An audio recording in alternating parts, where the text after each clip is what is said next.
So here we have the Ford Focus on a 17 plate. I'm going to start off by showing you around the outside of the car, and then we'll hop in and run through some controls on the inside. But from the outside, you can see it's a 5-door car with alloy wheels. Let's start off inside the boot and then work our way around the rest of the car from there. So as we approach the boot, you can see that we have reversing sensors, plenty of boot space as well, along with that 60/40 split folding rear seat, should you wish to increase this space even further. Okay, so we're just going to work our way back round to the front of the car, and then we'll hop in and run through some controls on the inside. But now that we've done a full circle of it, you can see it's in excellent condition the whole way round.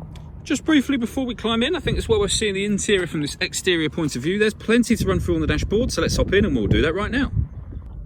Okay, now that we're inside the car, we're going to start with the dials. On the left-hand side, we have the rev counter, and on the right-hand side, the speedometer. In the middle, we have the fuel gauge and coolant temperature gauges, and above that, you can see the total miles for the car, first of all. They are 9,526.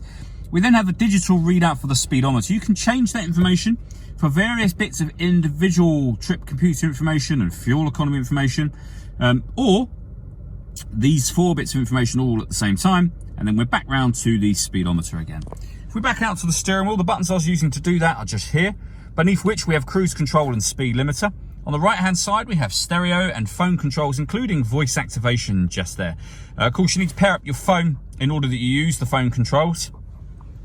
And that is done over in the center. Hit add device. Search for your vehicle on your device and select it once it is found.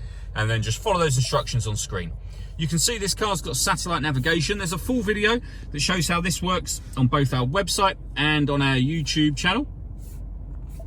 And music-wise, we've got plenty of ways you can listen to that. So AM, FM and DAB radio, a CD player, Bluetooth audio, and we have a couple of USB inputs as well. So you can plug devices into those and you'll have them appear on here as extra options for you.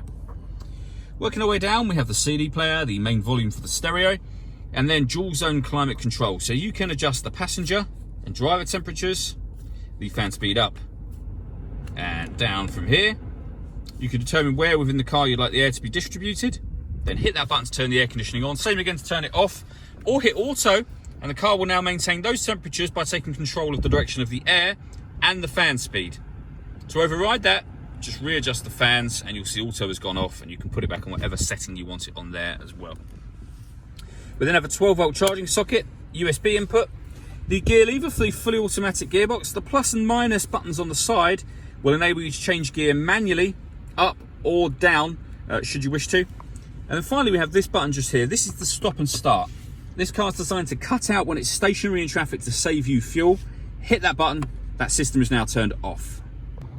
All that leaves me to say is thank you for taking the time to watch this video. If you'd like to come and see the car in person and have a test drive, please feel free to call any of our MJA sites. We'd love to hear from you soon.